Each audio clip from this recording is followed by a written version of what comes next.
Focus और concentration की problem से बहुत परेशान थी। उन्हें भी अपनी स्टडीज में फोकस करने में बहुत मुश्किल होती थी, लेकिन उन्होंने एक दिन डिसाइड किया कि अब बहुत हुआ, मैं अपना फोकस और कंसंट्रेशन और ज्यादा खराब नहीं होने दे सकती, मैं इसे ठीक करके ही रहूंगी। तो कुछ सालों की रिसर्च में जोआना कुछ ऐसी टेक्निक्स ढूंढ पाई जिनसे उन्हें एक एवरेज स्टूडेंट से एक स्मार्ट और फोकस स्टूडेंट बनने में मदद मिली, जिससे उन्होंने सिर्फ फोकस नहीं बल्कि लेजर शार्प फोकस डेवलप किया।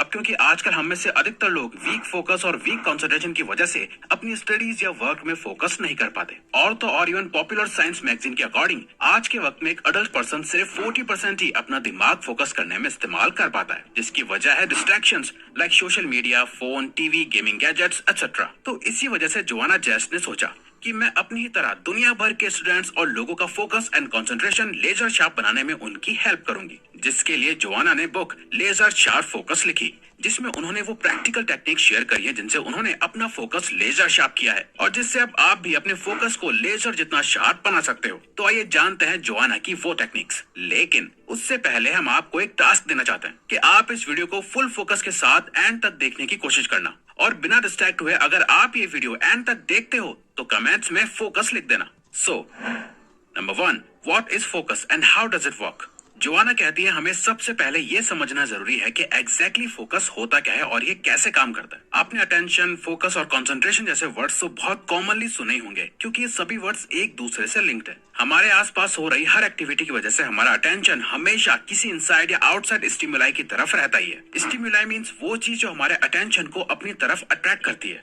तो फोकस का मतलब हुआ स्टिमुलाई की तरफ अपना ध्यान रख पाना, और कंसंट्रेशन का मतलब है अपने फोकस को ज्यादा टाइम के लिए किसी एक स्टिमुलाई पर रख पाना। फोकस एक प्रोसेस है जिसके बहुत सारे लेवल्स होते हैं, जिससे हम लर्न, इंप्रूव और अडेप्ट करना सीखते हैं, लेकिन हर पर्सन की वीकनेस डिफरेंट लेवल्स पे होती है। इसीलिए ऐसी कोई एक सिंगल टेक्निक नहीं है जो हर प्रॉब्लम को सॉल्व कर सके। इसीलिए अगर आप अपनी मेन वीकनेस को ढूंढ लेते हैं जिससे आपका फोकस सबसे ज्यादा खराब होता है, या वो चीज जो आपकी सबसे बड़ी वीकनेस है, तभी आप उसे ठीक भी कर पाएंगे और तभी आप फोकस इंप्रूव कर सकते हैं। और यही फिगर आउट करना आपका सबसे पहला असाइनमेंट है। Specific situation and problems in your system. Focus खराब होने का रीजन होता है हमारे ऑटोमेटिक या इंटेंशनल अटेंशन का डिस्टर्ब होना। ऑटोमेटिक अटेंशन हमारे आसपास हो रही किसी ऐसी एक्टिविटी से अपने आप डिस्टर्ब हो जाता है जिससे हमारे दिमाग को कोई खतरा फील हो।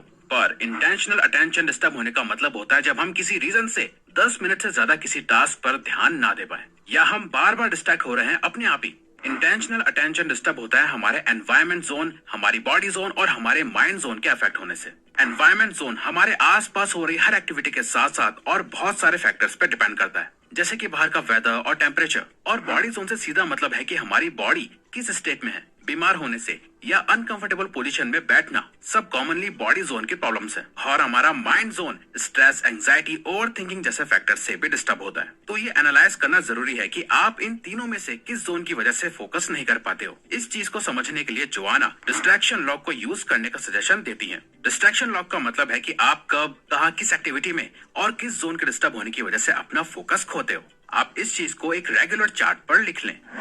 Motivation, getting motivated is overrated. ये तो आपने सुना ही होगा कि हमें हमेशा मोटिवेट रहने के लिए अच्छी किताबें पढ़नी चाहिए, मोटिवेशनल कोट्स पढ़ने चाहिए, एक्सरसाइज या मेडिटेशन करनी चाहिए। पर इन सब चीजों से हम सिर्फ कुछ टाइम के लिए ही मोटिवेट हो सकते हैं। कोई भी पर्सन हर वक्त 24 आवर्स मोटिवेटेड नहीं रह सकता, क्योंकि हमारे इमोशंस हर वक्त बदलते रहते हैं। जैसे हम कभी सैड होते हैं, कभी स्ट्रेस्ड और कभी हैप्पी। लेकिन आप अगर सही ट्रिक्स जानते हैं तो आपके इमोशंस आपके फोकस को कभी डिस्टर्ब नहीं करेंगे। अगर आप काम करना चाहते हैं तो ये माइंडसेट खुद में ही एक स्पेशल मोटिवेशन है। तो हर जगह मोटिवेशन ढूंढने से बेहतर है आपको अपने गोल्स, टास्क और रिस्पॉन्सिबिलिटीज की लिस्ट बनानी चाहिए। एग्जाम्पल, अगर एक मंथ में एक बुक रीड करने का टास्क है तो ये डिसाइड करो कि एक दिन में कितने पेजेस पढ़ोगे, क्योंकि पूरी बुक रीड करने के कंपैरिजन में डेली के कुछ पेजेस पढ़ना कम स्ट्रेसफुल लगता है, और जितना कम स्ट्रेस होगा उतना ज्यादा फोकस बनेगा। हम इंट्रिंसिक और एक्सट्रिंसिक फैक्टर से ही मोटिवेट होते हैं। इंट्रिंसिक मतलब जो मोटिवेशन हमारे अंदर से आती है, जैसे कि विल पावर, पैशन या डिजायर से, और एक्सट्रिंसिक मतलब जब हमें किसी प्राइज, रिवॉर्ड, एप्रिसिएशन और पनिशमेंट की उम्मीद होती है। हमें इंट्रिंसिक और एक्सट्रिंसिक ये दोनों को कंबाइन करके खुद को मोटिवेट रखने से ज्यादा डिसिप्लिन रखना चाहिए। जैसे कि अगर आप किसी टास्क को करना चाहते हैं तो साथ में खुद को पुश करने के लिए एक रिवॉर्ड भी रखें।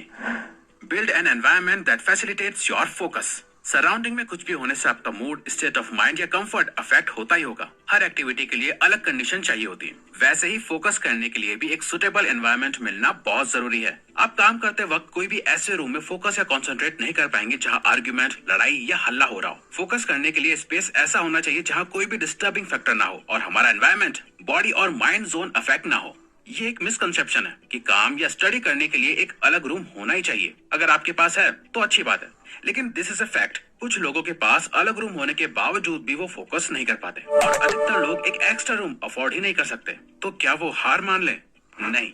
तो अगर आपके पास एक्स्ट्रा स्पेस है तो उसे अपना फोकस जोन बनाओ, और अगर नहीं है तो आप तब का समय चुन सकते हैं जब आपके आसपास लोग ना हो, सो रहे हो या जब डिस्ट्रैक्शन कम होता है। जोआना सजेस्ट करती है कि अपने स्पेस को हमेशा एर्गोनॉमिक बनाना चाहिए। इसका मतलब है कि वो एफिशिएंट और इफेक्टिव होना चाहिए। हमारी इंपॉर्टेंट चीजें एक हाथ के डिस्टेंस पे होनी चाहिए और चेयर, टेबल, बेंच एक्सेट्रा सब एक कंफर्टेबल पोजीशन में होने चाहिए, जिससे हमारी बॉडी पर कोई स्ट्रेस ना पड़े और हम फोकस कर पाए।